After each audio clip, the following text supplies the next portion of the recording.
Meta Perspective Podcast. Hello, and welcome back to Meta Perspective Podcasts. We're your hosts, Alex, Evan, and the girl. This is a podcast where we talk about different ideas and topics and try to explore every possible perspective of it with your help. because Meta Perspective Podcast isn't meta Without your perspective. Nailed it. But anyway, we've been doing this podcast for about 3 years now, and we have only recently gone to YouTube this year. So we are in need of subscribers. So please definitely subscribe to the channel. Sometimes we do giveaways, things like that, Amazon gift cards. So definitely tune in the future, and feel free to comment either if you're watching live now or on videos in the past for you, if you're watching this in the future. But we do have the chat up here. We can respond to what you're saying in real time. And we'd love to know your perspective on what we're talking about. And if things make sense to you, if you have a problem, just hit the chat. We don't mind anyone's input because, that's what this show's about. Yeah, speaking of different topics, what is tonight's topic? Well, tonight's topic is about the not-so-conspiracy theory. Kind of a stab at conspiracy theories as a whole. A lot of people look at individual conspiracies and, there's a lot of, kind of finger point is like, this person's crazy, they don't know what they're talking about. And this is kind of to take some of those conspiracies and see what is the central message. Why follow a conspiracy? Why are people interested in this stuff? What is the end game? Kind of just as an example, you have flat earth. I sat down and talked to a flat earth person. I was like, break it down. Like, what is the end game? What does this come down to? So you're telling me we're on a petri dish, a flat stone floating in space, and they're lying to us that it's not round. What does that do for me to invest so much thought into this? How does my life change knowing that it's not round, it's flat? Right. And I said, what's the end game? They boiled it down. They said, well, at the heart of the flat earth conspiracy is that aliens, basically, we're on a floating incubator in space, and basically they created this incubator, put us in, and they're studying us. And I was like, oh, so at the heart of the flat earth thing, there's an actual reason. But if you don't know the reason, you're just like, you guys just believe in crazy stuff that if everybody accepted and said we all believe it, life wouldn't change at all. We would just keep doing the same stuff. Okay, it's flat. Cool. I'm still going to the beach. I'm not going to fall off. Like, it's fine. Yeah. But when you get to the heart and you're like, oh, it's flat. You're saying it's flat. Like, obviously I thought people were stupid. I was like, and it's important to look at this stuff from every angle, even if you don't disagree with it, because it went from me looking at a flat earther as just a stupid person, because you're like, the moon, I can see the moon from here. It's round. The sun is round. Everything's round. Why would we be the only flat planet? When you get to the heart of it, it's like, okay, I understand. You're saying it's not flat because it's natural. It's flat because it's unnatural, and we've been put on it to be surveyed. Okay, that makes more sense as to why you would invest so much time into this. Right, because, every conspiracy theory has a root, and that's what we're going to talk about tonight. And first of all, we don't believe the Earth is flat. If No. you are tuning in, this is not for us to talk about the ridiculous aspects of conspiracy theories, but that was a perfect example of a conspiracy theory that is somewhat ridiculous and, dubbed rightly so conspiracy theory. It's it's kind of out there. It's kind of doesn't really make a lot of sense. There's not really any evidence to support it. And in fact, there's actually quite the opposite. But Well, I want to say too. that's kind of I want to say too. That's part of the importance of doing this, of people talking and really going over this stuff. Because with this person, I listened to their point, and at the end I said, so if everybody understood what you were saying and believed what you were saying, and this whole world was like, oh my gosh, the earth is flat and we're all being controlled by aliens. I was like, do you think that would be a positive or a negative that everybody knew that? Do you think people would fall out of believing in God and believe they're their own God and just do whatever they want? Do you think it would cause mass chaos? Or do you think everybody would join together and be like, oh, we're just an experiment. Life's great. Like, what is the benefit of knowing this? Because clearly we wouldn't be able to do anything. I mean, if you're telling me I'm an ant in a created ant farm, I'm not going to be like, maybe we could fight back. Let's find the edge. Yeah, what are we going to fight back with? They created that. What are the? I mean, if a bunch of ants are like, let's revolt, I'm gonna smash your ant farm. You're done. Like, put you in a fire, pour some gasoline. You can't do anything to me. I created you. I created your planet. It's pointless, and that's why I think this is important to say. Okay, if all of you believe in the flat Earth, what's the end game, and is it worth focusing on that? Is there other stuff we could focus on and try to talk about that may actually affect all of us quicker than an alien, science project? Well, honestly, the flat Earth theory might just be somewhat of a metaphor for what we're going to talk about tonight.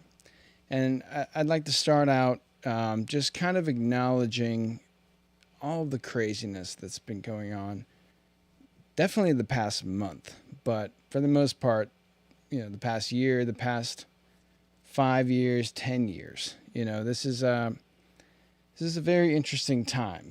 There may just be somebody looking at the ant farm from above with a magnifying glass that we think is the sun. And right now it's August 14th, 2024. A lot has happened in the past month.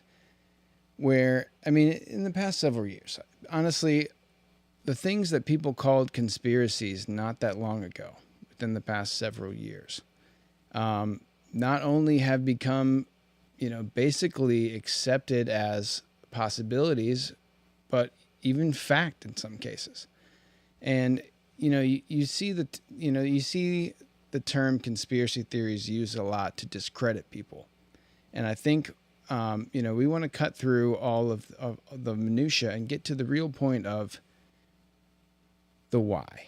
And so I guess I'd start by saying that, like you said with the flat Earth theory, everything that sounds ridiculous has an inherent meaning or a deeper assumption that isn't always portrayed through the beliefs of theory or the idea or even the phenomenon. This a lot of this stuff isn't proven, but it's observed, and it's something that you almost have to be in the right mindset to accept the possibility. And while, we don't want to be people that just accept everything we hear, we want to be very skeptical. But it's the skepticism that I feel like is lacking almost in a way now. It's that when someone tells you something that sounds ridiculous, you're skeptical of it because you want to believe that it's not true. But the skepticism we're talking about is being skeptical of the motives, the reason, the motivation behind, why this claim or this conspiracy theory might have some validity. It's not just the ridiculous fringe ideas. It really comes down to a basic assumption. And that assumption that basically underlines all conspiracy theories is that there is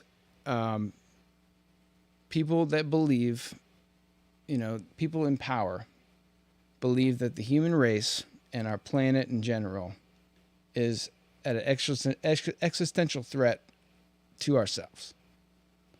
And the only way to reverse that is to somehow control people and stop basically, human beings from killing themselves. That's the underlying theory to all modern legitimate conspiracies. Quite parched. So yeah, basically, you've heard of the idea of like a new world order, Illuminati, cabal. These things are thrown around. No one really knows who that would be. But essentially, if you didn't have all the money, if you didn't have all the power, and you understood that people are basically your ant farm, to go with the analogy. And the ant farm, like you buy those little things, they come in little gel things, and eventually the ants run out of food and they die. That's kind of where we're at. Is in order to save us, we basically have to control us and make fundamental changes to the way our societies run. And I mean, that kind of comes down to whether you believe that or not. That's where the conspiracies come in. If somebody says, hey, I think they're trying to take our guns, you would say, well, why? What do you think the end game is to try to take our guns? If they want to get rid of guns because of school shootings, of just the overall harm that a gun can do to somebody, and a gun that is maybe too powerful for hunting, why would you want people to be able to keep that? Why would you fight that so hard? What is the end game of the conspiracy of them trying to take guns? At the heart of almost every conspiracy usually goes to, this is part of the building blocks for the end game result, which is total control. And just a side ad, that would be, going with the ant farm thing. It's almost like we're all ants on this planet, but they're trying to create an ant farm for us to live in after we've already been normal ants. So they're not trying to they're trying to take us and put us into an ant farm. But step one is you have to make the ants rely on you. Right. They're taking us out of nature, putting us into the ant farm in an analogous way. Yeah. Get everybody used to technology, phones, movies, music, get everybody used to that. I mean, you could easily take something like that away. There's a whole grid shut down. But in order for us to get back to this where you guys can just live comfortably and just sit in front of your TV again, we got to change some stuff so that the grid can't go down again. We have to make sure that the whole world is protected from the whole world. Right. You hear that a lot. It's all about safety and convenience. Like you said, we are, the way they see it is we are a disease, and a disease is spread. So if they believe they're a disease and they look at us as a disease as well, like them, then they're going to come to some type of conclusion. If that's the perspective, the only conclusion you can come to if you want humans to keep going is we have to contain the outbreak. Because if the outbreak keeps spreading, it'll take over everything, kill the host, and then the disease doesn't have a host. So we need to contain the disease so the disease can exist without killing the host, so that we can always keep growing within ourselves, maybe psychologically, mentally growing, spiritually growing, while not physically growing.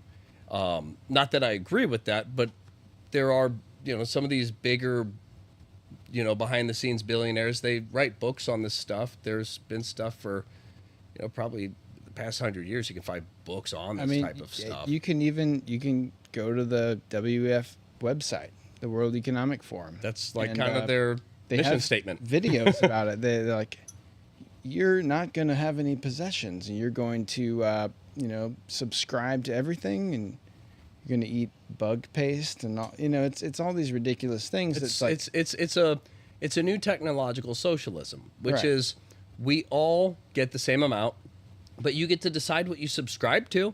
So we're going to give you 1,000 different options every month.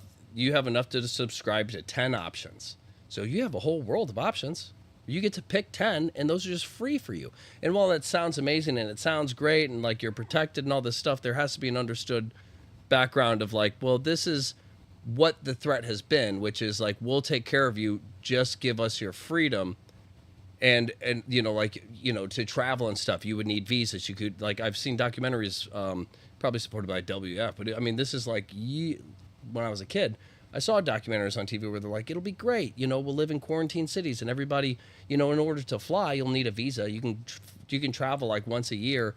And even as a kid, I was like, well, we have more than that now. Why would we need that? Right. And as things have gone on, you have the WF coming out talking about, like you said, everything will be subscription based. You won't have to worry about anything. Life will be easy, docile. You don't have to work. You don't have to do anything. No personal property, you just have to agree with it. You give us the power, and you get, and you have no power. In other words, give us all the responsibility, and you'll have no responsibility. You just live in a house. You don't have to worry about electricity and all these things. They're all taken care of for you. And because it's interesting, but we have to rebuild the grid. We have to rebuild everything. In order for this to work, we have to restructure. And again, when you look at like freedom of speech and all these other things that are being talked about as conspiracies being attacked, what would be the point of that? the point would be to slowly give up your responsibilities, because freedom of speech, there is a responsibility to that, to where, if I say something, I can be held accountable. It shouldn't be that I'm not allowed to say it. I should just understand that if I say something to you, there's a chance if I say the wrong thing, I could get hit. I have to deal with like that whole thing. But it shouldn't be set up to where if I say this to you, I get arrested whether it offends you or not. It should be old school. If I say something you don't like, you hit me. Boom. It's that simple. Okay, I won't say that again. I learned. Back in the day, just learned. You used to do a duel. You've disgraced my honor, sir. You will meet me at high noon, and we'll duel it out with single-shot pistols. You embarrass me so bad I don't want to live, but if I kill you, I'll feel a little better. So, but if you kill me, win-win. I'm out of this. Well, I mean, so a lot of this kind of has the idea of this like kind of global Illuminati or cabal or control. It has roots in actual history. I mean, there was a time, whether that's the Catholic Church or the Roman Empire or anything, even the West and even the East. Basically, back in the day, you had kind of a feudal system of like, lords and emperors and all that. And then, a very few number of people controlled the world for everyone else. And they were basically subjects to their will and their power.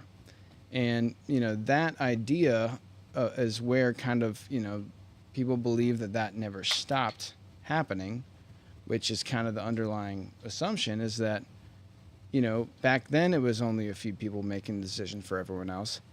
But now you have our modern world, and there's the illusion that doesn't exist anymore.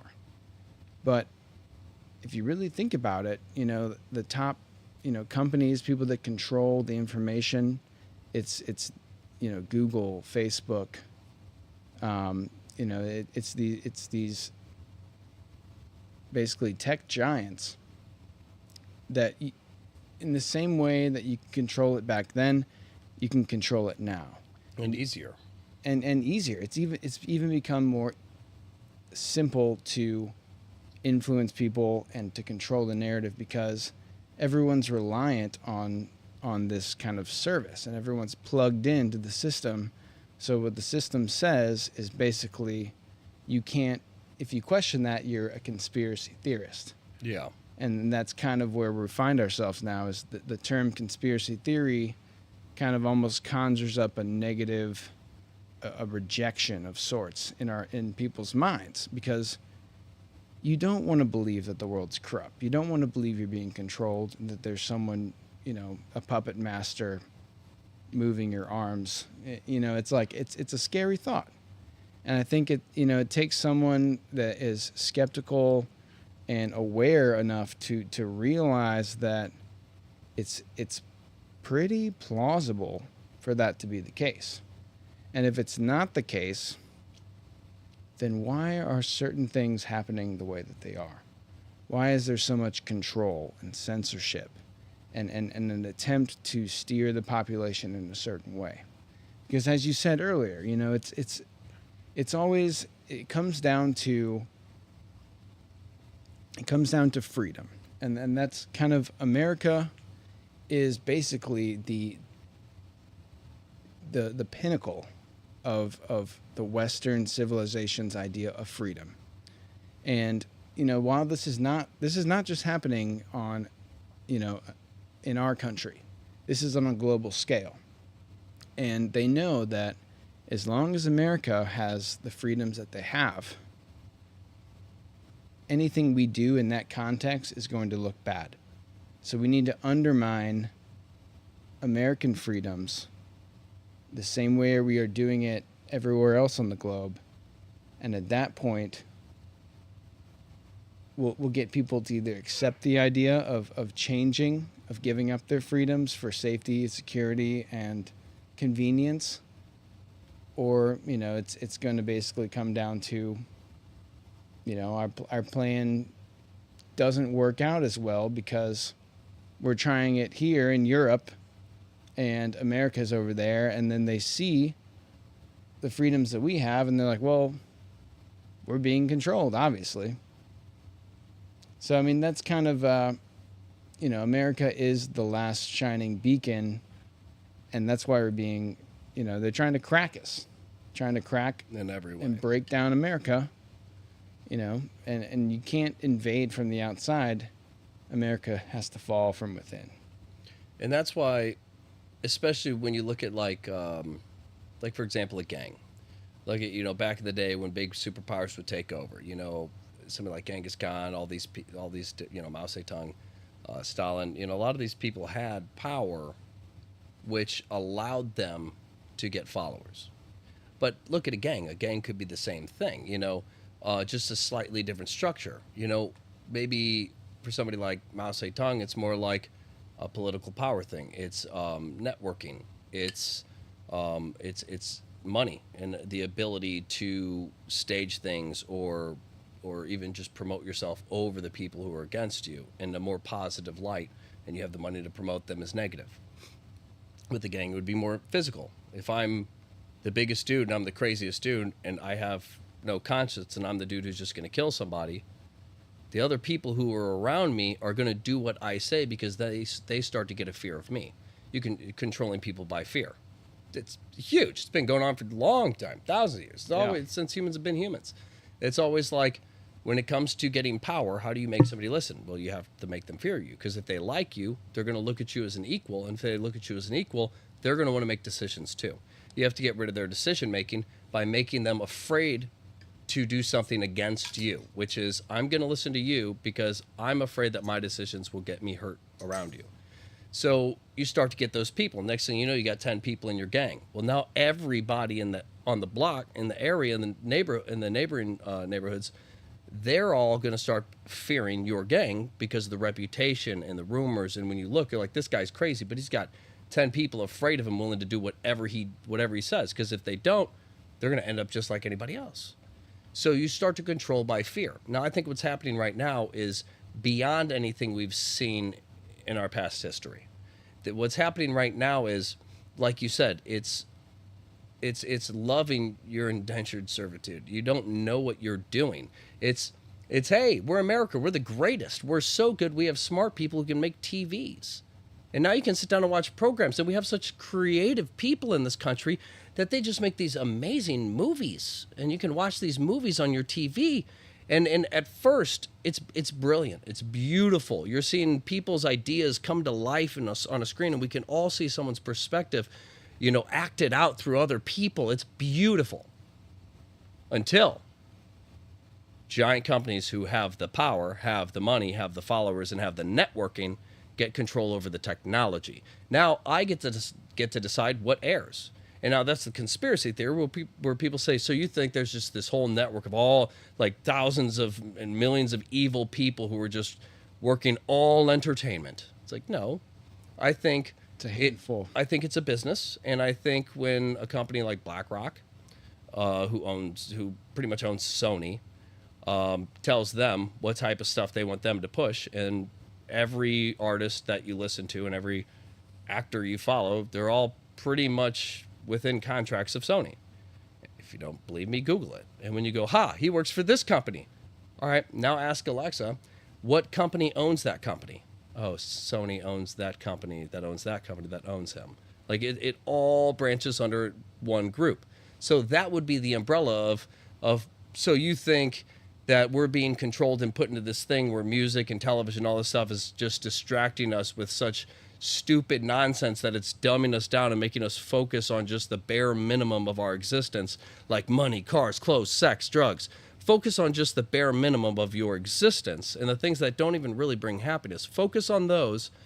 And I think it's a bigger stretch for me to say that I believe that all of these rappers, all these different genres of music, just rap in general, if I look at rap, I'm supposed to believe that every person who goes to become a rapper is fueled by drugs, sex, and money, that none of them have God, none of them have, these other aspects to them that are good. They're all just focused on the bare minimum. Yet they were able to become this successful, and their lyrics are this creative. How is your mind so deep when it comes to creating these ciphers, yet you're so shallow in what you're singing about. It's a contradiction of intellect. And when you start to see that displayed on every single rapper, then you go to country. And what does country do? Same thing. We're going to stereotype white country people. And by doing that, we're going to the bare minimum. We love mud. We love trucks. We hop in the back and fuck. And then I grab a beer and, sip out of the fire. And you're like, this is exactly what I do every weekend. You're like, who would have thought that that this guy's singing about what you like? But did you like doing that before you heard the music, or did the music slowly shape you into that person? Quick little thing to that. I've been hearing a lot of country artists kind of do like almost a rap thing. And it's one thing if you have a rap artist and a country artist in the same song, that's more digestible. But like you hear like the country artist do like a rap thing. You know what country and rap equals? Crap. But no, that's one of the crazy things to me about how all this is going is each genre, every artist within that genre, typically speaking, like 90% of them, all kind of push the exact same rhetoric, the exact same kind of stuff. Like you can be country, like almost every country singer you hear on the radio right now, almost none of them spent the majority of their life on a farm or doing anything, right? Bare bones. They're not from the sticks. They're not salt of the earth. They're people raised just like us who decided to take on an identity, and that's what I believe these companies do. You sign a contract, and obviously, we all know that the contracts are heavy and they basically put you in a bind where it's like, oh, I can't pay the money back as fast as I got it because of these stipulations. And as a result, now I basically owe you 5 years of my life to make that money back. Right. And you have a structured system to how to make that money back. And then they hold the tap. They control what comes out of that tap. Exactly. So it's, well, you're going to push this stuff because now we own you as an artist. And because we own you as an artist, it's like join the military. It's like you can just leave this contract, but we're going to destroy your career and get you in jail. Dishonorably discharged. Essentially, yeah. So that's the idea: is you get people to really, you surround people, you give people the ability to make music, then you take over music and you push what everybody hears. So we go from we're a free country that does free stuff to we're a free country who's only absorbing what you want us to absorb through the news, through movies, TV shows, music, through all of this stuff. And then, well, what if I just want to buy stuff and do something else? Oh, yeah, we got 2 different types of cell phones for you to choose from. You could become you do this, become an influencer, or you could just sit at home, play video games. Or it's like, well, what can I do to go out and just start building? They're like, I don't know how much property you have. Well, I mean, I don't have I rent. Yeah, it's like, well, I don't have like woods and stuff like that. I have just property, but I want to build something. I want to do stuff with my hands. They're like, that's not an option anymore. BlackRock owns that. It's not an option anymore. Well, see, okay, so that kind of gets to like a point that I wanna kind of zero in on here. So you're talking about like this kind of psychological consumption, and that's basically the point that we're at in this. And that's in the whole. And that's the heart of what I'm saying. Like with what you were saying at the end of your last thing was, we're all feeding into joining this gang without realizing we're a part of it until essentially we rely on the gang. And it's like, oh well, I'm afraid to live my life without TV, without music, without these things. I'm afraid to go back out of this. I don't think I can survive on my own against this, so I'll just be a part of it. And that's essentially Nazi Germany and everything else was if you join it, because if you can't beat it. If you want to get out, we're going to shut off your cable. We're going to turn off your internet. But no, I mean, so like this is the new consumption now. And so I want to make a point that kind of gets into where we're at now. Why there's so much control. And if you go back to kind of the underlying assumption of all the conspiracy theories is that people need to be controlled or we're going to destroy ourselves. We're going to ruin the environment and the world, which in a way the consumption thing is contributing to that more so than anything. But Cobalt. But the idea is that, we live in a society now where you can essentially feed and drink yourself, like hydrate and feed yourself. Like there's more there's more energy in sugar per gram than dynamite. And it's abundant. It's like a couple cents to feed yourself for a day if you just ate the raw, basic energy, spoonful of sugar type of shit. So the people that are in control and are kind of, at one, profiting off of us and our consumption and our ability to want more than just basic survival instincts, and two, they're controlling what we have access to, what we see, and it's a psychological spin. But essentially, we are in a situation where we basically just need to occupy our time, because with probably $1,000, if you spent it in the right way, you would have the amount of calories to exist until you die. Like you just bought raw sugar and ate spoonfuls of it every day, and had a tub of water, like you'd be good. That's all you need. So people understand that. So basically, we're all on this earth to occupy our time. What do we do with our time? It's can't do what we used to do.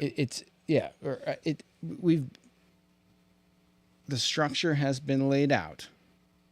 It's essentially like a new form of slavery. And we did a podcast episode on new slaves, the whole subscription-based lifestyle. And it's basically that, human beings, if they're just given infinite time and they don't have to feed themselves or, look for water or hunt or anything like that, what are we left with? We're just left with infinite time. So in order to prevent the population from basically, running rampant, we're being steered. We're being steered in directions. And basically, we have to work to feed all this consumption. And it's all like, it's like your cable bill, the stuff you want. It's advertising. All this stuff is being constantly bombarded in our heads. And because we are fine existing, we have food and water, we basically have to decide how we spend our time and what we spend our money on. What we spend our money on requires working. And I'm not saying that, like working, doing good things can be a positive to society.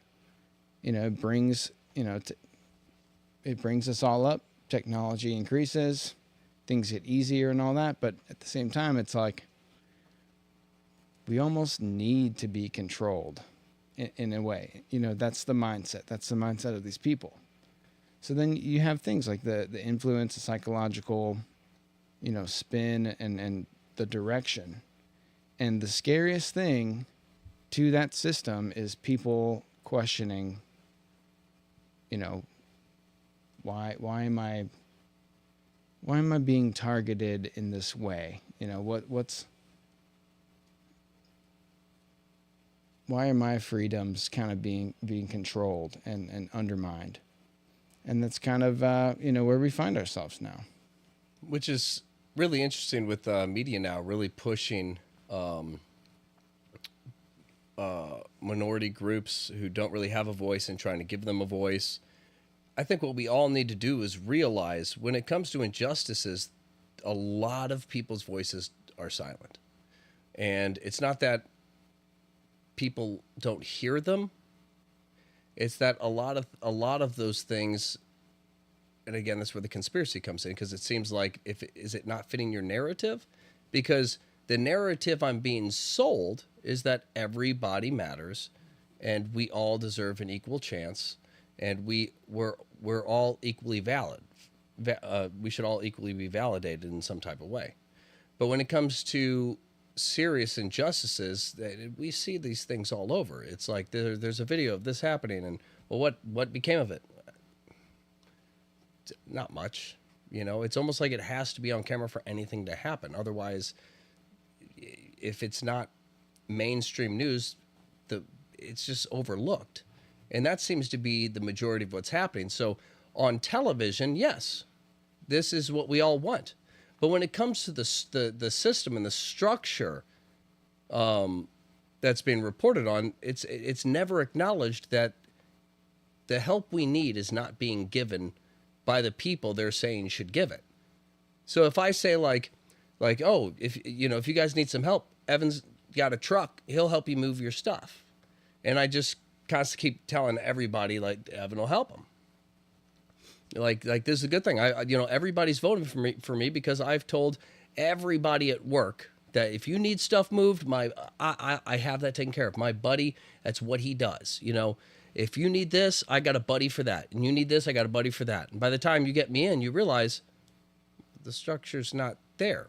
I mean, shit, Evan sold his truck. I don't have an option for this. What do I do? And they're like, I don't know. You got a voice, though. You're like, I'm using it. What do I do? And they're like, you guys should figure that out. I mean, the police system, I believe, needs to be reformed.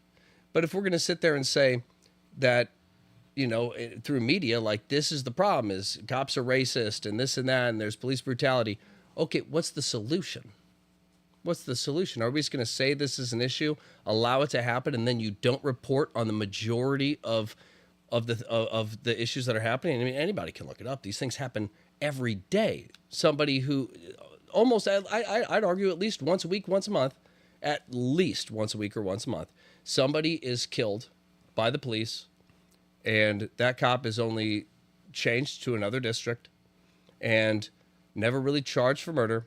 And the person who was innocent, who wasn't caught on camera, is just kind of like, it's a casualty. It's one of those like, well, it's the risk. There's risk, reward, that's part of the risk. Like, we lost one. But that person never really has a voice. That never makes it to media unless something's captured and it can be spun a certain way. And that's what it comes down to, is if we're all that valid, then anything that's really oppressing a group should be blown up. So it's like if the majority of people kind of feel like police are kind of becoming somewhat tyrannical, and like the majority of police, not all of them, but a good fat chunk of them are kind of running with this power. Like, if we all kind of get this vibe, and like I mean, I've had a cop pull a gun on me at 17 for a routine traffic stop on undercar lights, and I got out. Another cop asked if I could show him his ID again. I said yes. I went to grab it out. The other cop pulled a gun on me. I'm like, I'm grabbing the ID. He pushes the gun down and goes, no. Yeah. That's a psychological problem. That's not, oh, some cops are corrupt. There's something wrong with this person. The whole traffic stop, everything was illegal. Everything that happened was illegal. They did not have probable cause. The cop even made it apparent when he pulled me over. I don't see many white people leaving that area unless it's for drugs. But I didn't know you were white until I pulled you over. I was like, I watched you. You slowed down and stared at me in the neighborhood while I was sitting in front of my friend's house, just dropping him off, having a conversation.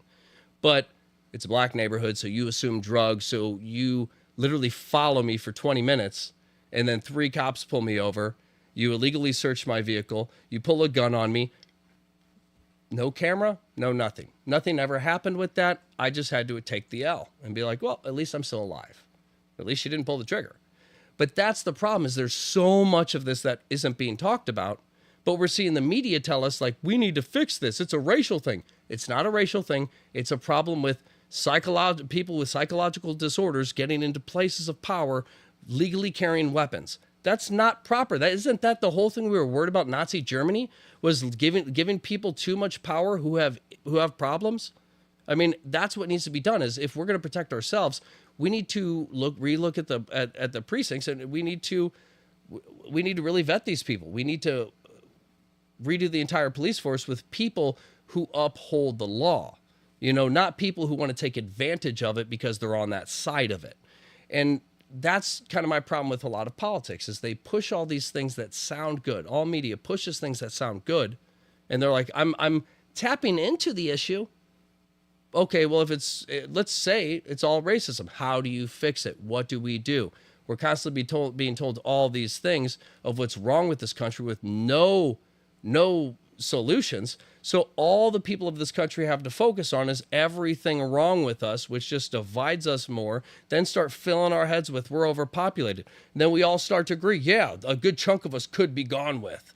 yeah, people are stupid. I hate people. Right. And it turns from everybody loves each other. It turns from the 80s of love and like disco, everybody partying together, to I hate people. I can't stand people. It's like, Yeah. how in such a short period of time did we go from we all love each other, one love everyone, to being this absolutely ridiculously divided? It's mind-blowing. That's kind of the crazy thing that's kind of happened in the last 10, 15 years or whatever. It's since smartphones, I would say. That's kind of like the point where in an instant everybody's now connected to the entire world.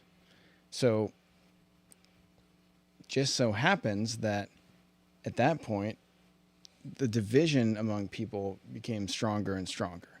And if you kind of buy into this whole underlying fundamental idea that, the population needs to be controlled to save itself kind of thing, this is why this is happening. You notice that, things like politics and certain issues divide people because we're so connected. Because if everybody was on the same page about something, it would change automatically overnight. But as long as people are divided, then they can't unify. There's always going to be, if it's 50-50, there's always going to be the other side that opposes what one side says. And, while these things could be dynamic and everyone could agree, it's been psychologically set up that way to prevent everybody from coming together and actually, questioning the system. And that's where we get to kind of the idea of conspiracy theories and why a lot of this is being discredited. It's like we could all get along, but don't forget, they stand for this, and that. And every time you see somebody who says something like that, I want it to trigger you and remind you all the things you hate that they stand for. Instead of focusing on their character, remember what they probably believe in. Right. And that's the thing, is people just make assumptions now. Yeah, I mean, and that's kind of, we find ourselves in this scenario where, we are being controlled. And think about all of the situations that have happened in the past several years where, people that question the things that are going on are called conspiracy theorists. They're censored, shut down. Even like sexual allegations that are false, being discredited, and it's all. You could say it's just a coincidence, but when you really look into certain situations where these sexual allegations were false, these. Oh, all right, yeah. but yeah, we're basically in a situation where. Everything is being so hyped up and we're being so divided, we can't unify on anything, that we are giving up our freedoms for the safety and security. And anyone who questions the narrative or the controlled, spoon-fed scenario is basically ousted. They're made to be, crazy. Why would you even think that? Why would you have those views? Oh, you probably did sleep with that person and raped them or whatever. That's the tactic. That's become the tactic now. And in a lot of ways, it becomes frustrating if you kind of see these things in this context. You realize how much people reject it, and it comes down to the idea that nobody wants to believe that an evil, force or whatever is controlling us all and they have total power. And, all these things are basically, the control is basically for an evil purpose. People like to think that the world is a shiny, happy place and utopia is, perfectly conceptualized. But, we've seen it like, with COVID, that's probably the best example, is that you have a scenario where, actual medical doctors, people that actually know what they're talking about are sounding the alarm on these things. And then you have the media and the politicians and all these people telling you that that's misinformation. Don't take hydroxychloroquine. the vaccines are safe and all that. We've seen it happen. It's kind of ridiculous when you think about it. When you're not listening to the medical doctors who are even questioning this stuff. And, in hindsight, people that questioned it, there's nothing wrong with questioning what's being spoon-fed to you. It's if your questioning is wrong, then prove it so. And if you can't prove it so, then it's valid. But instead of trying to disprove it or trying to kind of, give them a platform, they're censored, shut out. And, we don't want people to hear that because we want to sell vaccines. You're seeing this stuff go on, and it's like, man, the crazy conspiracy guy that was talking about this 10 years ago, yeah, it makes sense now. It's not even a level of disbelief or like, disassociation with reality. This is the reality now. You basically have scenarios where you can plainly see that whatever's going on is not in the best interest of the population. It's not helping. It's not helping the majority. It's helping a select few. It's profit driven. It's psychological control, and now more than ever, it doesn't take a lot of people to control the narrative. Like you get the CEOs of Facebook, Google, and the media organizations, or you have the money, advertising organizations, or you have the money and you have the people who are behind you like a gang, and you're like, hey, you're going to be the new CEO here. Well, I don't have the money. Well, it's going to take about 5 years. We're going to build you up. We're going to help you. We're going to create your life. You're part of the network. And people say, well, that's crazy. Okay, go talk to a Freemason and stuff. I mean, there's networks of this type of stuff on bare levels working good. I went to a lodge, and their whole thing was we create these kind of tracker things for kids to, so if somebody's abducted, we can track them down and we can find the kid. I was like, that's pretty noble. They're like, yeah, we just our lodge, just this place that you're in right now, just the guys in this room here that you're talking to, we as a group have located 7 kids.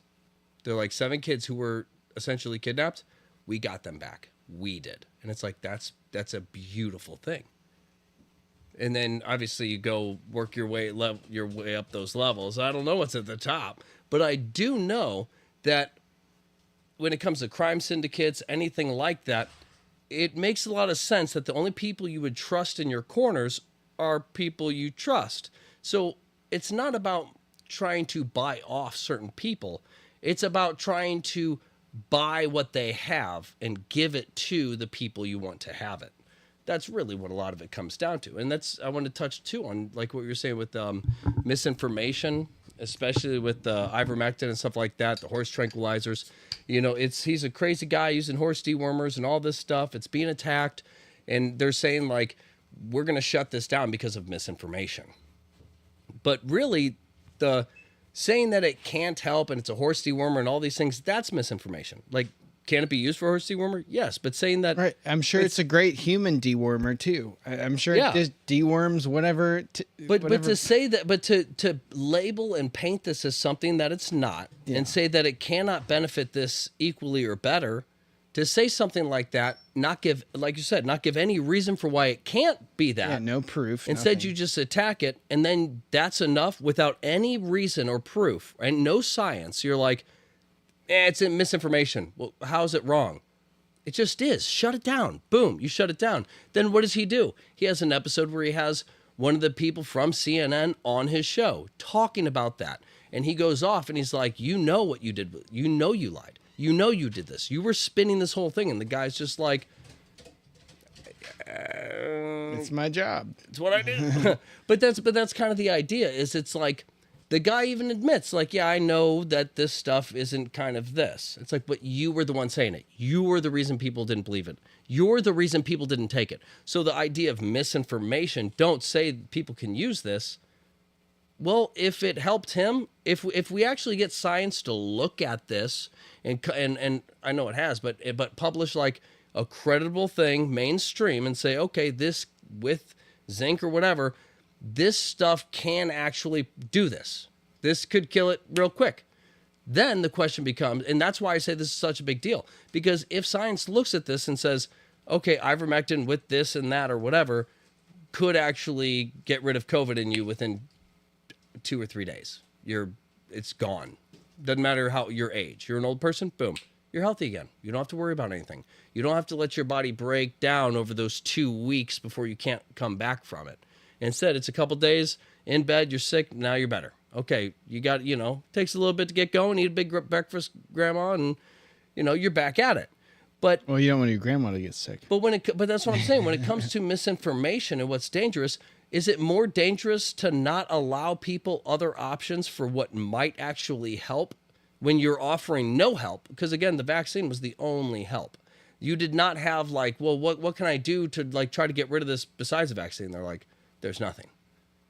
But I heard this. That's misinformation. Right. Like, but if this could help me and you're telling me it can't with no reason why, isn't that misinformation? Isn't this harmful? Did people die because they didn't have other options because you said that those options were crazy without providing any evidence? Did anyone die from taking ivermectin? I mean, in a perfect world where everyone cares about the solution, wouldn't you be like, new evidence is showing that this new drug could actually work for COVID and save lives? That should have been the approach. Instead, it was, oh no, it's not the vaccine. So, that it's misinformation. Don't listen to your doctors. Don't read medical journals. Don't even Google this drug. We're actually going to put Wikipedia at the top of the page and edit the shit out of it. So when you see it, horse dewormer and all these headlines are the first thing that you see. And then that's the stuff that we're seeing going on.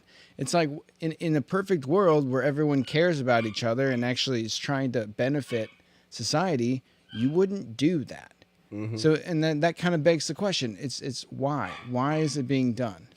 Why is there so much control around these certain things? I mean, COVID was the perfect example. But now you're having, you're seeing it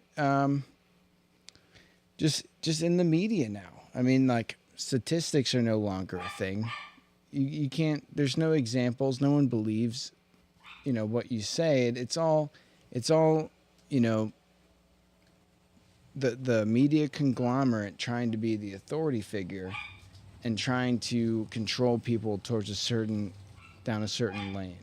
And anyone who questions that lane is dubbed a conspiracy theorist, or is discredited, or has sexual allegations about them, or is censored, shut down, demonetized. You can see this going on, and you can't, like, the thing that bothers me the most is that, if people understood, like, or if people had someone that they followed or that they got information from and that they were censored, that would piss you off.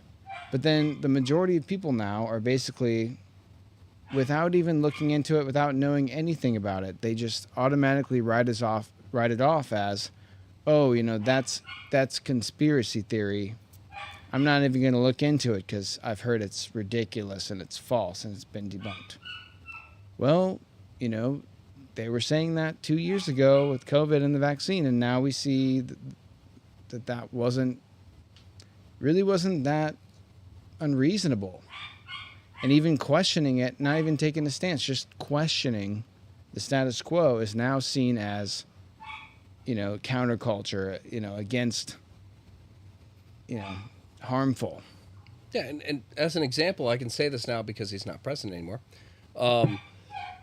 As an example, the Hunter Biden laptop thing.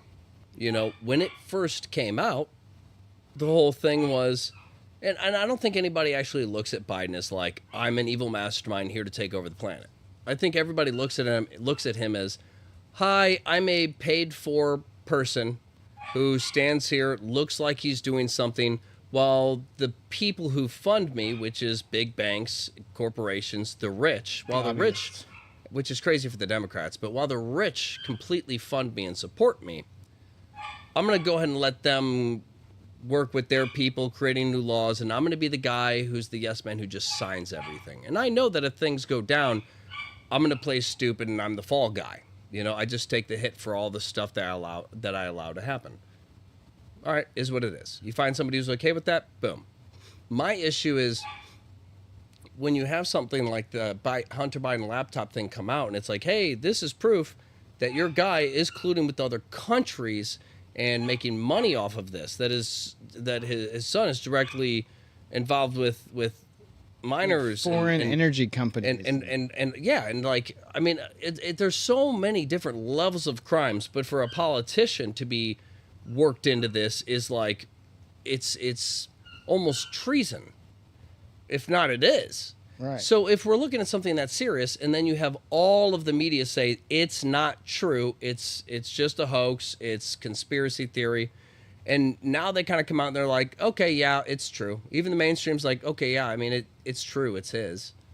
Okay, what happened to the misinformation that you guys push so hard? If this is misinformation, why are you glossing over it? Now, I recently come across a new article within the past couple months that was posted from the judiciary branch,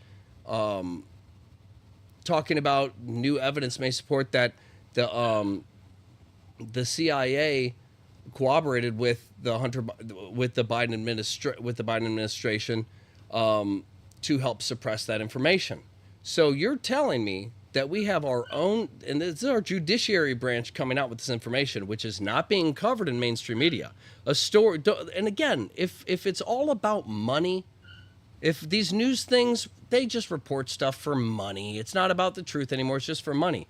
Okay, well then tell me how you don't get more money saying, hey, the president's son left a laptop. And almost like unbelievably, I thought it was a conspiracy at first, because I was like, it's unbelievably stupid to think that somebody with this much power left a laptop with that much incriminating stuff at like a normal people's store. Yeah. Like, it's one thing if you're like, I left it at a friend's house, they're all corrupt too. But it's like, you left something with like weight on it there. Like, are you trying to get him caught up? Is this a cry for help? There's no way you're that stupid until you see the pictures of him smoking crack with a crack pipe.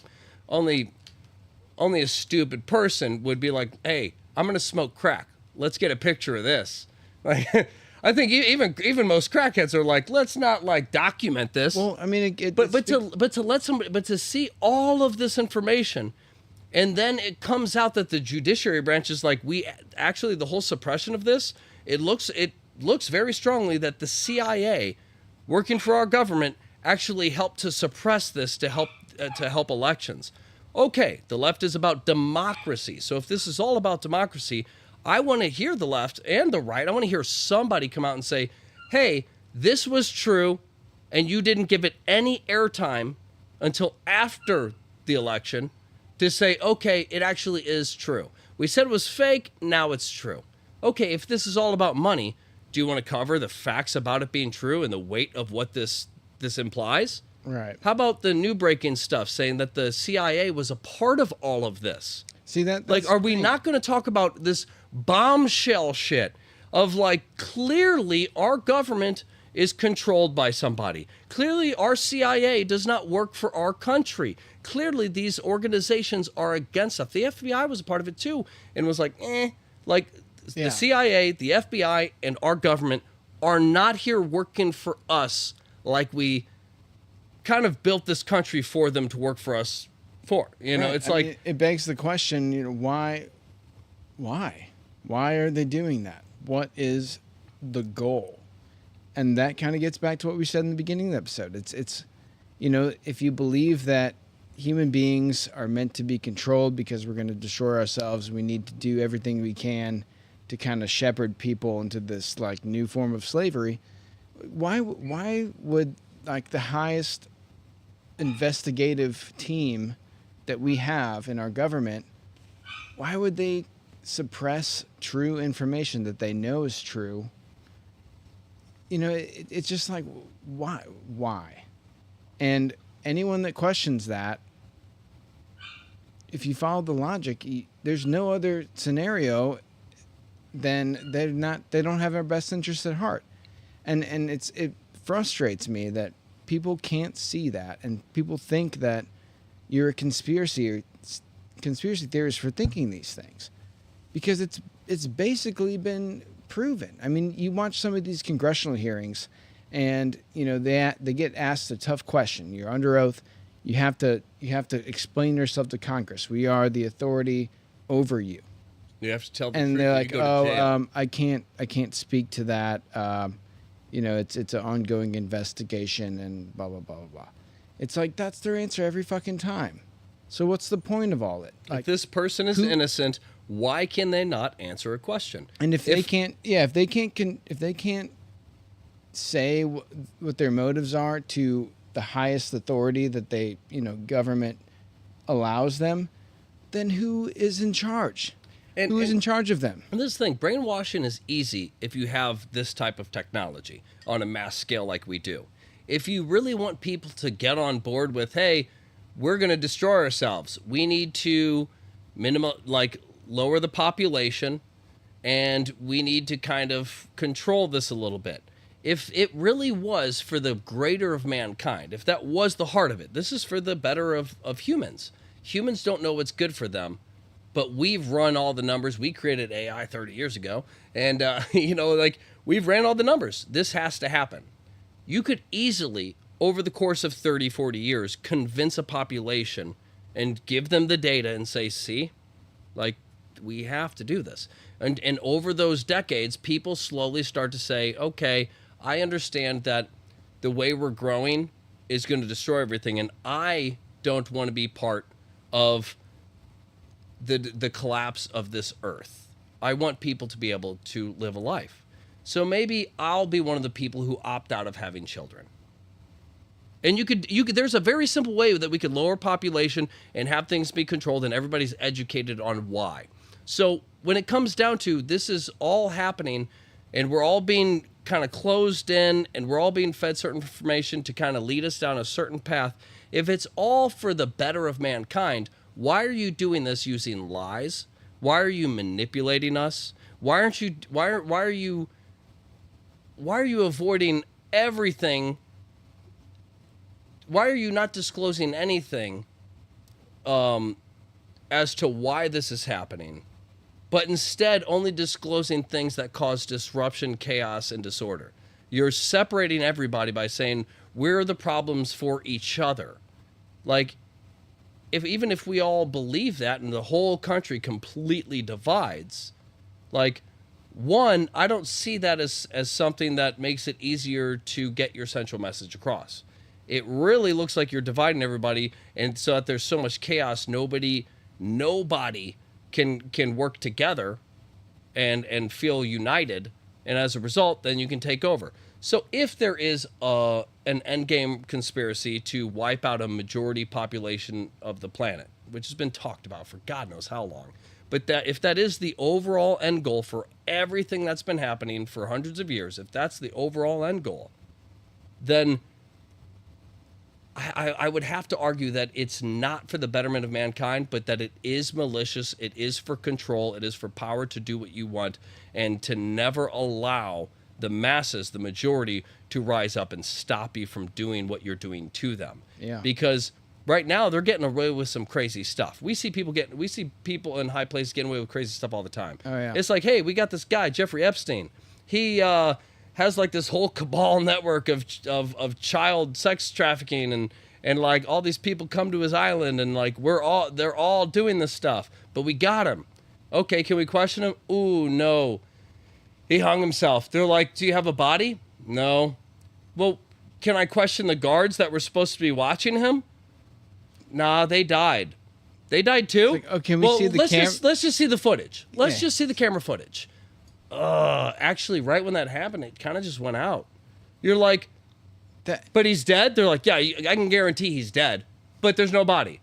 I mean, there was, but we don't have it. It went somewhere else, and then went somewhere else. Exactly. Who knows where it is now? You're like, no, these are answers that everybody needs. If this guy is really in control of something like this, and there's a whole list of people who've been going there to do this stuff, where is it? Like, what's going on? Well, the problem is if we release that stuff, it'll cause so much chaos that everything will basically just collapse. Isn't that what we want? Yeah. Well, no, because then banks collapse and this collapse, everything just falls apart. So you don't think that, like, hundreds of millions of people could, like, figure out on our own without the help of anybody? You don't think that we could figure out how to get water back up and running? How to sustain all of this ourselves? We need you because of your money to survive. And that's what it is. It's this idea of we've basically taken over with GMO and created all our own seeds, and now there's almost no organic seeds. And the organic food you can buy is super expensive. So we kind of own all the food.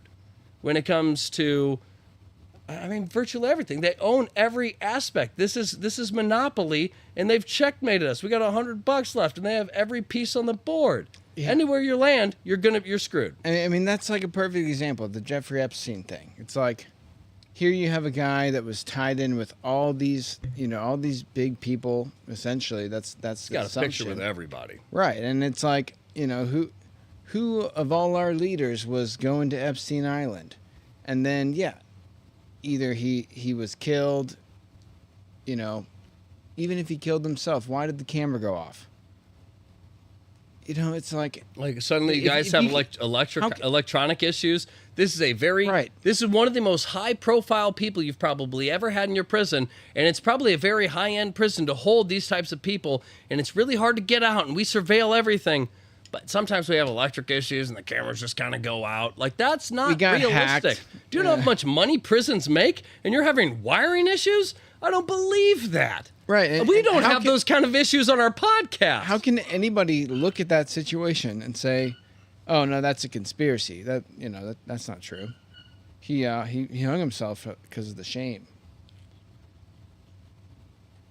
But where's the body? And where's the body? And it's the guy's not dead. He's probably back on his island or one of his other 3 islands. I mean, one of the things that we're going to Epstein Island number 3. Let's go, guys. Yeah. 1 is blown and 2's going to come out soon, so we'll just go straight for 3. Actually, interesting story about that. My buddy lived in St. Thomas, which is where Epstein Island was, and actually, like the year after he got caught, I went down to visit him. And we were sailing on his buddy's boat, and we went right by the island. And he's like, "Oh yeah, apparently that island is like a billionaire lives there and like raped a bunch of kids and all that stuff." And we were just sailing by, and I was like, "Huh, that's weird." And then like, I didn't put it together. Later, I found out his address was in Red Hook, which is like, I mean, the Virgin Islands are not a state; they're kind of like a separate little territory that the U.S. owns, like Puerto Rico kind of thing. But he also told me on that same trip that the National Guard, whatever like military organization was, had jurisdiction over that area, they weren't there. They had been basically disbanded for running drugs. So like he was able to put a mooring for his boat for free without anyone checking up on it, because the whole organization that's supposed to be the National Guard or whatever for that area was disbarred and disbanded because they were running drugs. It's like, what? And you see all this. I mean, one thing that pisses me off more than anything is you see these whistleblowers coming out, and like some of this stuff with like, James O'Keefe, Project Veritas, where you have people with hidden cameras actually getting, confessions from the people that work at Pfizer or the military, things like that. And, people don't believe it. People still think it's a conspiracy, and they think it's false, and they discredit it, and there's a spin. And it's like, who has anything to gain from saying that this isn't true? Don't look into it. Don't question it. It'd be one thing to be like, well, we're not sure if this is true, but we're going to look into it further. Every single time it's like, oh yeah, whistleblower. Oh, well, he was on drugs. He got a prescription once for Xanax, and like, you can't really believe what he's saying. And we're just gonna, that guy was a radical. He showed up late sometimes, and he raped someone at one point. So everything he said in that interview, it's false. It's misinformation if you think that's true. And it's like, how else do you expect people to come out with this stuff? If you don't believe whistleblowers when they come out and they say something's going wrong here, you need to look into it. And it's like, well, we're not going to look into it. We're going to look into you, and we're going to discredit you. Why? Yeah, who does that serve? Yeah, why did somebody who worked for the CIA come out and say, hey, I understand the Constitution, and I understand that what I'm doing is illegal under the Constitution, which means even though I'm just an employee of the CIA, I understand that what I'm doing makes me fully responsible. You talking about Snowden? So he realizes he basically comes. It finally clicks for him. Holy shit! I'm a fall guy. I have the power to wiretap the president.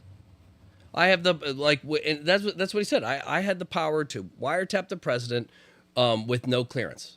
In other words, if I want to wiretap the president, I don't need to ask someone for permission. My job title allows me to just do it. I could turn on the camera of my ex-girlfriend's phone and stalk her and watch her all day if I want. He's like, I can do whatever I want. He goes, and under the Constitution, what I'm doing is illegal. It's essentially treason. And under the Constitution, it says I have to report this. Otherwise, I'm as bad as whoever's telling me to do it. Right. So the person who tells me to pull the trigger, I'm as bad as them if I pulled the trigger. And now that I realize I've been pulling the trigger, oh my God, I have to tell people what I'm doing. And the media, instead of saying, we need to look into this, what the heck is the CIA doing? Instead, the media goes, wow, way to just fuck over national security, just saying stuff like that. You run away to Russia, you must be a Russian agent. Yeah, and they just spun everything, and it's like he's running from us, from the CIA. He's running from the people who want to kill him so that he can't talk anymore. I mean, even when our media came out and started attacking him, it blew my mind because I was like, wait, this guy is saying what we all think. The CIA is corrupt.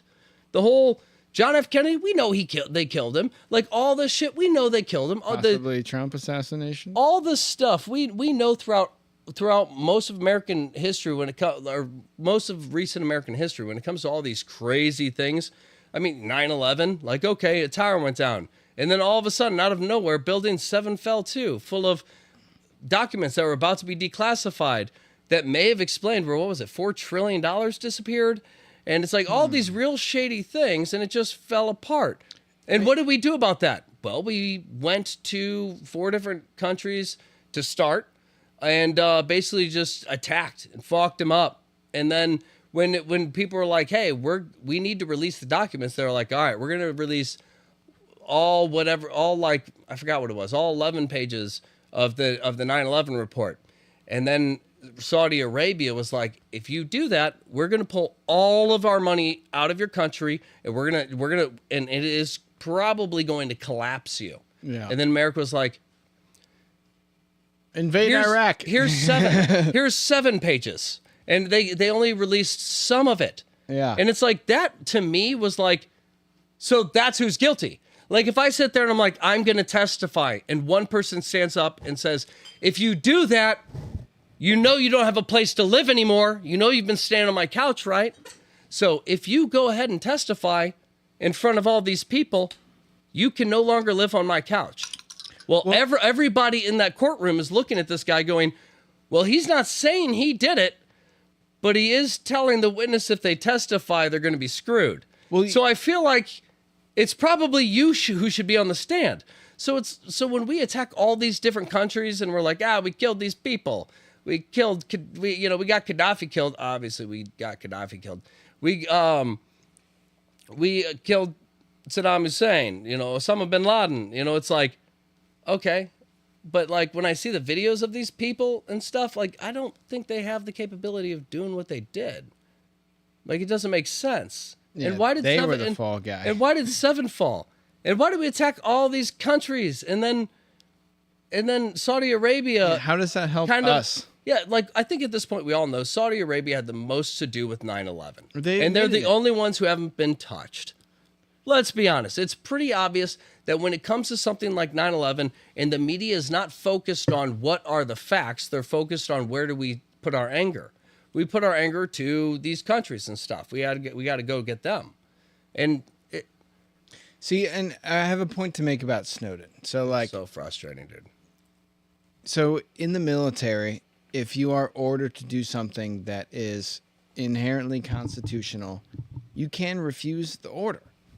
You can, refuse to not shoot or not commit a war crime or Something like against that. the Constitution. So it's like you're almost and you don't legally get in- you almost by the Constitution you're legally bound Right. to come out. So like Snowden said, I Right. watched his interviews. He said, "I'm not doing this." He's like, "I make over 6 figures a year. I have a house in Hawaii." He's like, "I got my perfect idea of what a wife is. I got that person. I got my perfect place. I have my perfect salary. I have power. I have everything." He was giving it up because he said, "I have to. Under the Constitution of the country I live in, I cannot live the life that I have knowing that I'm going against the very foundation that gives me the ability to do it. Therefore, because I know by this country's structure, I have to do this." And our media attacked him relentlessly, ignoring the fact that by law under Constitution, he had to do it. They were like, "No, you just screwed everything. Like, that's national security. Now we're all going to die. We got to arrest you. We got to kill this guy. He's a traitor." And you're like, I mean, that's he had to. same thing with Julian Assange. I mean, It's like, you're right. He should have kept wiretapping. Sorry. like Julian Assange basically, he leaked information that embarrassed a lot of people that had done some shady shit. But even Russell Brand had an interview with Douglas McGregor, and asked him basically, did anything that was released under Julian Assange actually a national threat or a threat to national security? And he's basically like, no. Like at the same time, we're talking about journalists getting, persecuted in Russia and how that's, so bad to like jail a journalist and all that. But then Julian Assange been sitting in Belmarsh prison for however many years, hanging out with rats and shit like that. Like, the guy basically exposed a lot of shady shit. And instead of us being like, there's some shady shit going on, we should probably look into this. It's like, indict him, bring him to jail, bring him back to the U.S., hold him in your prison overseas until he can come back and be in jail here. It's like, whatever happened to open journalism? And, it's like, there was no national security threats. Snowden didn't do any national security threats. He basically said the government was spying on its own people. That's not a national security threat. I mean, it might be a threat to the system, and it was a threat to the system, and that's why he was so attacked. So is it that much of a conspiracy to question why this would be going on? And that's the thing that bothers me the most. It's people don't want to believe that everything's being controlled, that there's some underlying motive to our lives and we're all being shepherded in a way, because it's a dark reality. It's hard to understand. It's hard to believe. But I mean, if you see all this going on, what other conclusion is there? I mean, what else makes sense?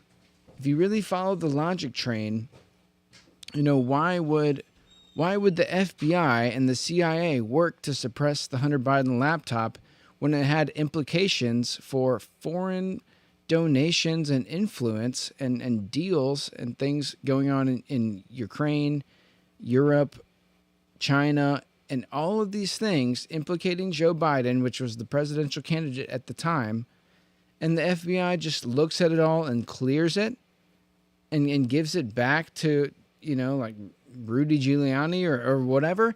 It's like not even being biased or politically sided. It's why would you do that? There's no explanation.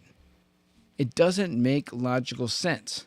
And I'm sick of people, calling all these things conspiracies and just following along with what the media says, because if you really look into these things, you really think about what's going on and you question it, and people tell you you're wrong because of this and that, and that's what they heard, it's like, wake the fuck up. This doesn't make any sense. You're not actually questioning or using logic. You're just a follower, and you're just listening to what you're being told, and you have no thoughts of your own. So you're just going to fall in line exactly the way that they want you to. And I'm not saying every conspiracy is true and everything is right, but looking into it is what gets us a little closer. Yeah, you need to be skeptical. You need to understand that these things that are going on now that they say are conspiracies, in 2 years, they'll basically be proven to be true or facts. When you have people saying, hey, there's a conspiracy, I think that the CIA is wiretapping just like people without their consent. And you're like, so you think that the CIA is wiretapping Americans to monitor them against their will? You're like, I think so. So I've seen a lot of evidence that shows that. And they're like, you're crazy. Snowden comes out and he's like, hey, through the CIA, I'm just one person here who has the power to do this. I can even wiretap the president with no clearance. Like, I'm the one who allows myself to do this. I have way too much power. And the power that I've realized I had, maybe he smoked a blunt one night and was like, oh my God, what I'm doing is wrong. And then it just clicked and he was like, I have to make a change. And he comes out and he's like, guys, I'm not even going to acknowledge like the whole conspiracy thing that's been around for like 5 years or 10 years about like how they're wiretapping us. But I will tell you that I work for the CIA and I do that.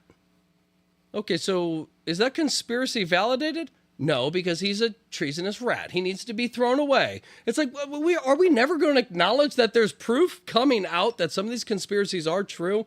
When people say the CIA is wiretapping people, and then somebody from the CIA comes out and says, I'm wiretapping people, and they're like, arrest him. You're like, okay, so you guys are evil too if you're not going to acknowledge what we've all been talking about. You say, the media says you're crazy if you think we're being wiretapped by the CIA. CIA comes out and says, I'm wiretapping you. They're like, you're crazy too. Arrest him. I mean, it's like, okay, so you guys are what? Equally powerful? You're right up on that level? Like, it's super shady stuff. And like you said, it is like the biggest pet peeve when you have people who are like, I want to know what's going on, and I'm not gonna follow some shady system that's gonna oppress people. Okay, well then if we all agree on that, we should all do our research to understand as much as we can. So if you hear something that sounds crazy, maybe look into it, make sure it's not, and I don't mean look into every single one. Look into what you think is credible. Or if a bunch of your friends keep talking about a conspiracy and you're not on that side of it, maybe look in to see if they're all right or if they're all wrong and you're the right one. Honestly, look at what the other side would say. Look at what the opponents of that perspective would. It's very plausible that all your friends could be wrong, and they're all following the same thing, and they're all getting fed the same information. Or it's plausible that all your friends are right and you're the wrong one. But there's a guarantee that either one of you is wrong or you're both wrong. But there's no way you're both right. So for that reason, you should have something in you, some conviction to say, I need to know what's true because the truth is what helps shape me. Why? Because who I am, it depends on the reality I perceive. And if I'm perceiving a false reality, then my character is not what it could be. Obviously, there's a shortcoming if who I am reflects something that's not true.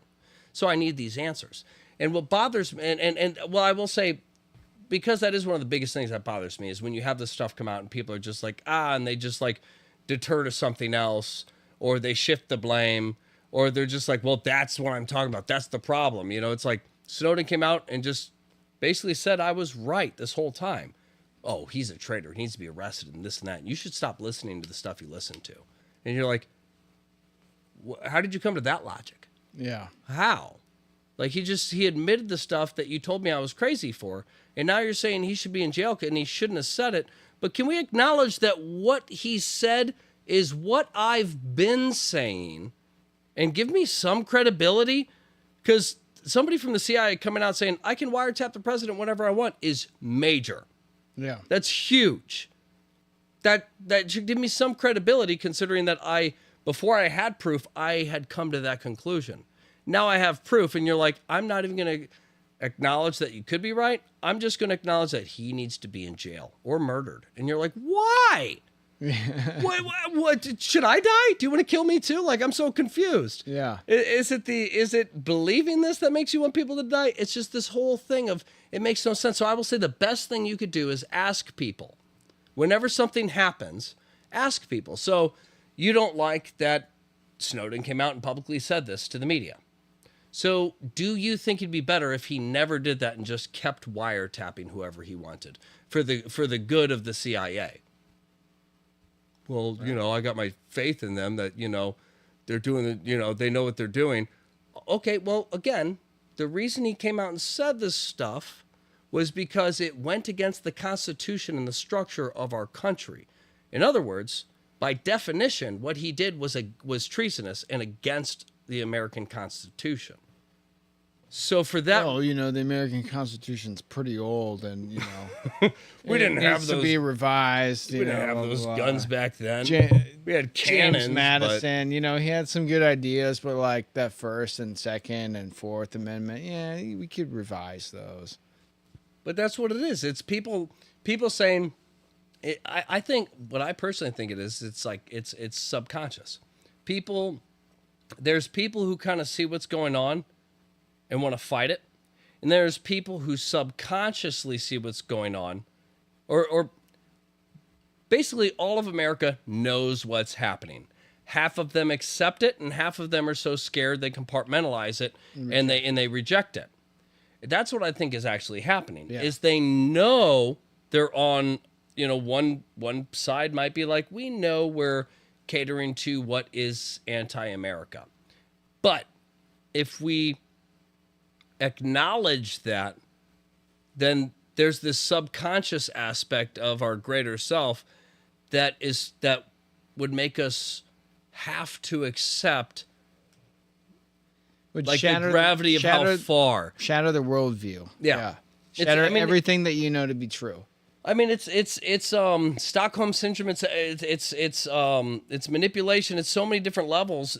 But when I say so many different levels, I mean it's long term. So I've been saying, you can trust me. I'm your best friend. Imagine if tomorrow you found out that I've actually, it comes out in the media, this guy actually murdered 7 of his best friends, starting with the first one he murdered at age 5.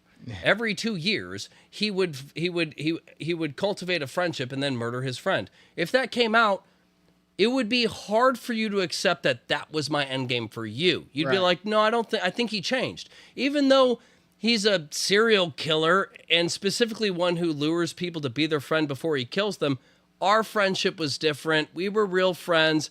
That was not his end game. It's like I was friends with him for 12 years. He didn't murder me I wasn't one of the things every 2 years. It's this thing where it's like, well, there's an aspect that says it may not be true, and that's what I'm going to hold on to. Because forget all the facts, because if I accept all the facts, I have to accept my own inadequacy, because I wasn't able to see a serial killer. The first time, that kid's a child. But I'm an adult. He's already murdered 7 people, and I still can't recognize intention?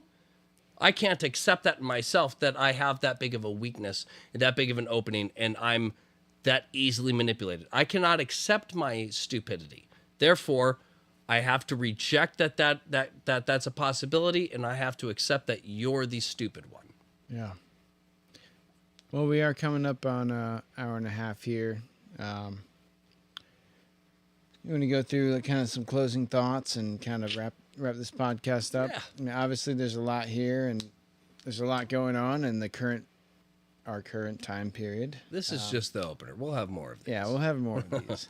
But I mean, yeah, I guess just to sum up, what I believe to be like the takeaway from all this is, I mean, you just got to use the Socratic method. And the Socratic method is basically like the annoying little kid that just asks, why? Why? Why? It's like, you got us pizza. Why? Like, it's stupid when you think about it. But like, if you do this and you consider, like, oh, we're coming out with the vaccine, blah, blah, blah. Like everyone, it's mandatory. Why? It's like, oh, this alternative medicine, that's harmful. It's disinformation. It's going to actually get people killed.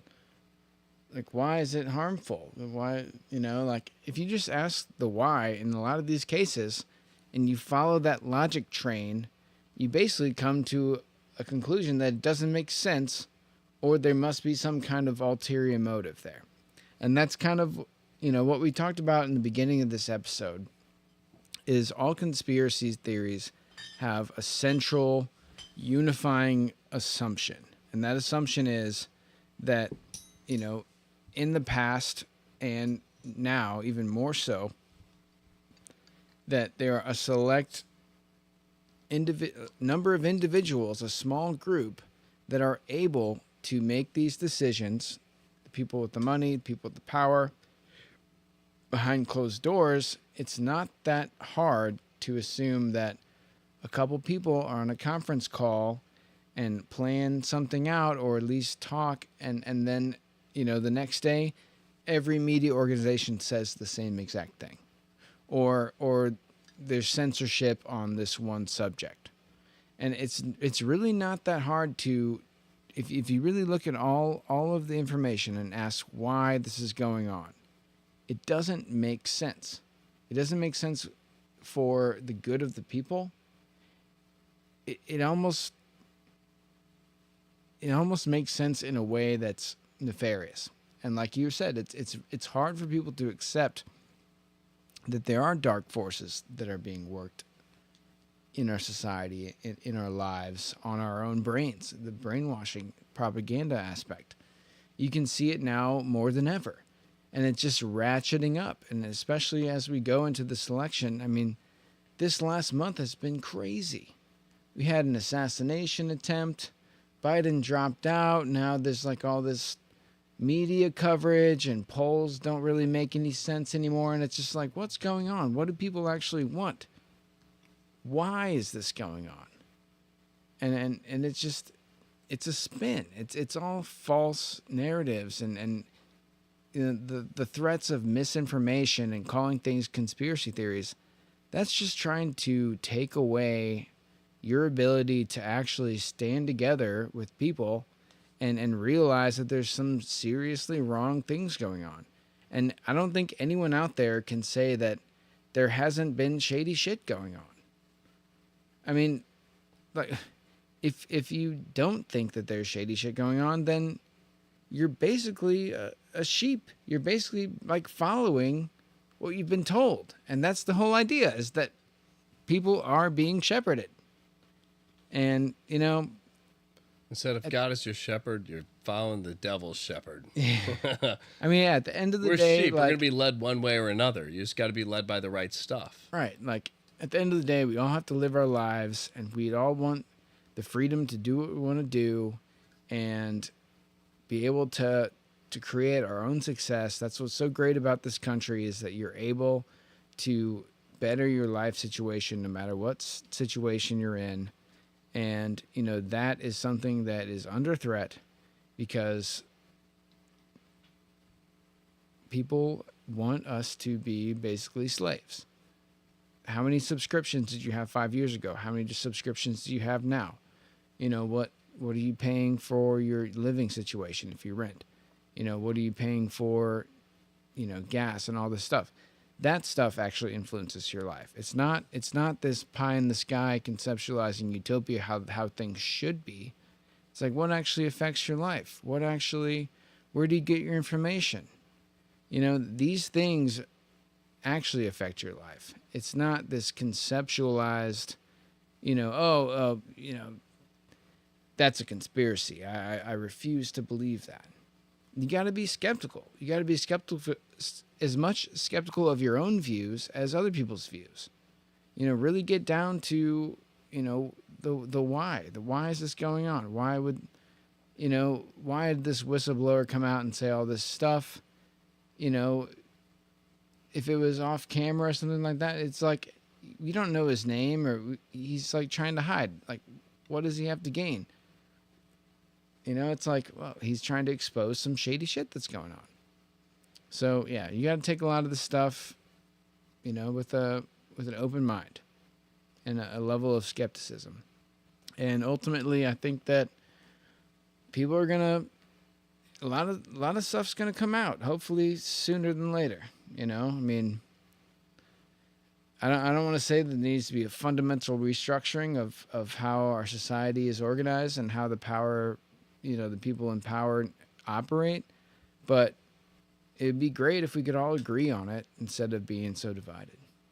Yeah, definitely shifting the intention of all my of it. For my closing, I'll definitely say I agree. I think one of the big things we need to do is we need to question. We need to say why. I'll go a step further and say, along with saying why, ask if things would be better if they stayed the same. You know, if somebody says, you know, I mean, there's so many situations that pop up and people are like, oh, well, that's wrong, especially whistleblowers. When this person comes out, that's wrong. Well, would it be better if we didn't know and we allowed it to keep happening? Would you rather you just didn't know? Yeah, if it was true, and why? What are the implications? And of that? why would you not want to know? Right. Usually, the answer always comes back to the same, and it's because it's scary, and it's the mind exposing itself, saying, "I don't want to know because I don't want to accept this." And I know that if I accept this, it'll reshape my entire world. I'll have to reprogram exactly who I am because all of this stuff does matter because my character is a reflection of my reality. And if my whole reality changes, all of me changes. And I've grown to love whatever I identify myself with at this point. So it's hard for me to adopt an entirely new system of reality while understanding that that's going to reshape every aspect of me. You don't have to be conscious of that. That's the point of the subconscious. You know the work you have to do, and your brain does it for you. We're not going to. Too much. You can't even acknowledge I'm here. You're subconscious. So since you can't acknowledge deeper aspects of you, I'll just keep protecting you from the scary stuff. And that's essentially what it comes down to.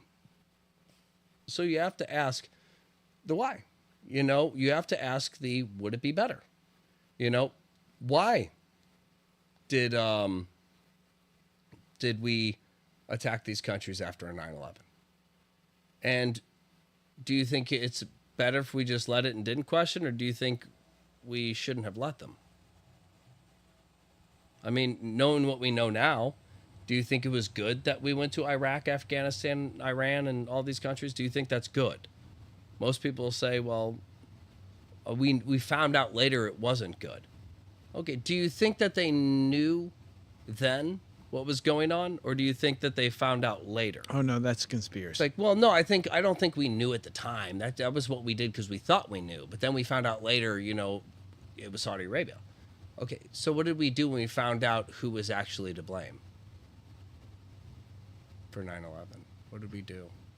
What did we do to Saudi Arabia besides throw them on every fucking YouTube short? Like, look how great they are. They're getting huge. They have so much money and power. It's like, yeah. Are we not going to acknowledge that these motherfuckers helped 9/11 and we just kind of What did we do to glossed over it? What did we do to Pfizer when we found out that the vaccines didn't work and that government money funded it all and mandated it for us and actually caused a lot of potentially health conditions? What did we do when we told pregnant mothers to get vaccines that, oh yeah, there might have been some complications with that? What did we do? What do we do now, knowing all that? And that's why I say all this has to be malicious, because most of our excuses for why we let evil happen is ignorance. But when we understand the truth, then the question is, why do we not retaliate? Anytime the truth comes out, we do not retaliate like we did when we were ignorant. You know, it's It's always like, here's where the blame needs to go. We're going to talk about this for a month. This is where the blame needs to go. Okay, well, we found out it was this. What are we going to do? Well, it doesn't matter because it wasn't that. We're on to the You're like, so is thing. this not about the issue? It's about what you want it to be? So, like, you found out that the Russia-Trump collusion thing, for example, was a hoax and was started by a person at CNN. Like, that there was never any actual basis. There was never any facts that supported that it was a conspiracy that somebody at a news organization started, and then they pushed it for, like, over a year. So, are you going to use that same passion and go after the person who spreaded the misinformation? Or are you just going to pretend it didn't happen? Like, what happened to the passion? What happened to the passion of corruption? He's colluded with Russia. Or what about the fact that, like, maybe Fox, for example, because everybody likes to play sides. Fox News, Republican. Are you guys going to touch on the fact that CNN made a whole fake hoax, that somebody at CNN made up a fake thing about Trump and Russia? Are you gonna really go after that guy, put his name on air, put his face on air, and say, look at this guy who works for a news outlet has been lying to you, and we can prove it? Are you gonna do that? They're like, no. Well, why? This is actual news. They were trying to destroy the president's campaign with a rumor they started. You're the other side. Are you going to attack that? They're like, nah. So, or do you work with them? Oh, no. We're against them. They're our rivals. So this is like an easy shot you can take. They're in your scopes, bro. Like, yeah. You guys want more people. You can take some of their people by saying, hey, everybody who watches CNN lied to you using a CNN person who came up with a hoax made by CNN, and then CNN pushed it, and then all of these other outlets on that side pushed it. What are you going to do? We're going to fire Tucker Carlson. But for real, it's like, you guys whenever they give you options, you leave them alone. Like, clearly both sides are controlled. Like, we just need to accept there is no left, there is no right. There is only disorder, and that disorder is what allows us to give up our rights. Yep. It's pretty simple. Well said, man. Well, Woman, do you have anything you would like to add to this? La Nina. Girl? No. We've said enough. Anyway, guys, thank you for watching tonight. This is the Meta Perspective Podcast. If you are watching for the first time, please give the channel a follow. I see you. I see you out there. Anyway, we do this show every Wednesday. And, yeah, lots of interesting things going on in our world. We'll definitely be coming at you with some interesting topics, and we would love if you join in on the chat. But thank you for watching, and we will see you next time. Meta Perspective, out.